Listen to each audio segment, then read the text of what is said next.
हम कुसुम झा एकटा नारी पर कविता हम अपन स्वरचित सुना रहल छी। सुनू बहिन सखी सब। हम फूल छी, हम नारी छी। हम फूल छी, हम नारी छी। हम दू कुल के अधिकारी छी। हम दू कुल के अधिकारी छी। हम बेटी छी, हम पत्नी छी। हम बेटी छी, हम पत्नी छी। अपना सम्मान लेल लड़ैत छी। अपना सम्मान लेल लड़ैत छी। हम माता छी, हम सासू छी। हम माता छी, हम सासू छी। अपना मर्यादा में रहैत छी।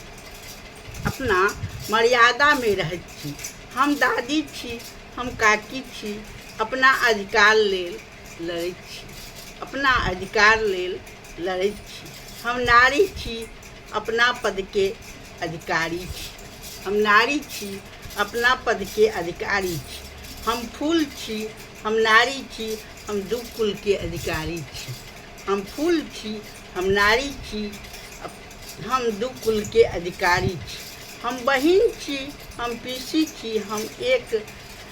हम सब एक साथ में छी। हम सब एक साथ में छी। हम नारी छी, हम दू कुल के अधिकारी छी।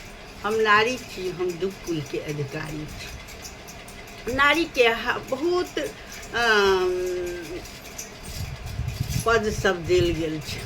बहुत पद सब भेटैत छनि। पुरुषोके भेटैत छनि, नारियोके भेटैत छनि।